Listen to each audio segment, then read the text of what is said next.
বিজ্ঞ আদালত এই আসামির বিরুদ্ধে 6 দিনের রিমান্ড মঞ্জুর করেন এবং মঞ্জুর করে তাকে তদন্তকারী কর্মকর্তার নিকট অধিকতর জিজ্ঞাসাবাদ করার জন্য তাকে হস্তান্তর করেন।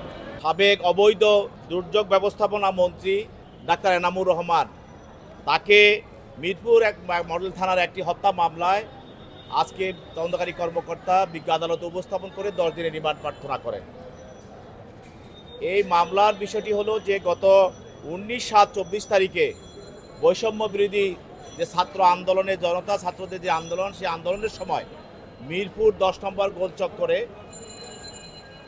এই আওয়ামী সন্ত্রাসী এবং পুলিশদের যৌথ আক্রমণে এবং যৌথ গুলিতে একজন আন্দোলনকারী নিহত হয়। আন্দোলনকারীর নাম হলো সাগর। সে তার বুকে এবং পিঠে তার গুলি লেগে তাকে নির্মমভাবে তাকে হত্যা করা হয়।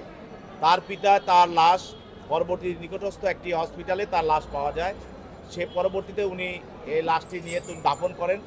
পরে এই মামলাটি দায়ের করা হয়। দায়ের করার সময় এই মিরপুর এলাকায় যে সাভারে অবস্থিত যে আজকে ডাক্তার এনাম, সে সেখানে তার দলবল নিয়ে সে বিভিন্নভাবে এখানে এই হত্যাযজ্ঞে সহযোগিতা করেছে এবং সে এই আন্দোলনের সময় আপনারা জানেন যে প্রেসির সহযোগীরা এবং প্রেসিডের সমর্থকেরা বিভিন্ন জায়গায় তারা দলবল নিয়ে রাস্তায় ঝাঁপিয়ে পড়েছিল এবং সেখানে বিভিন্নভাবে তাদের নেতাকর্মীরা তাদেরকে টাকা পয়সা দিয়ে সহযোগিতা করেছিল।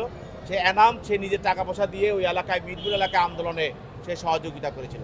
তো প্রাথমিক তদন্তে আমাদের তদন্তকারী কর্মকর্তা এই হত্যার সঙ্গে তার অপরাধমূলক ষড়যন্ত্র এবং সহায়তা অর্থদাতা সব কিছু পাওয়ার পর এই আরও বিষয় ষড়যন্ত্রের সঙ্গে কারা জড়িত আছে, কারা সেখানে অর্থ দিয়েছে এবং কিভাবে হত্যার সঙ্গে তাদের সম্পর্কটা আরও বিভিন্নভাবে খতিয়ে দেখার জন্য আবার বিভিন্নভাবে যারা এটার সঙ্গে কাজ করে তাদেরকে বের করে আনার জন্য আজকে তাকে আদালতে উপস্থাপন করে 10 দিনের রিমান্ড প্রার্থনা করেন।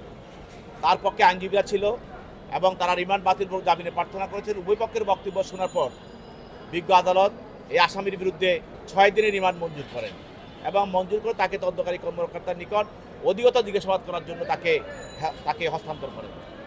এখানে আপনারা তো সবাই দেখেছেন পত্র পত্রিকায় মিডিয়া, কখনো আমরা দেখি নাই যে ডক্টর এনাম সে কখনো ঘোষণা দিয়ে বলছে যে আমি তার সহযোগিতা করছি বা আমি তার আহতদেরকে আমি সহযোগিতা করছি, এটা আমরা দেখি নাই, কোথাও পাই নাই।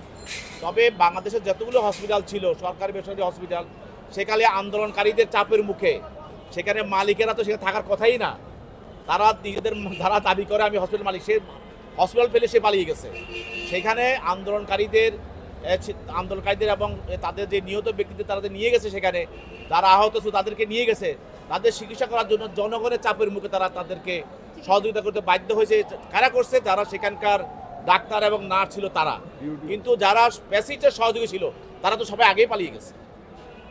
অতএব তার যে বক্তব্য এটা সঠিক নয়, কারণ সে অনেক আগেই এলাকা ছেড়ে গেছে, যেহেতু যে আন্দোলনকারী তখন রাজপথে নেমে গেছে।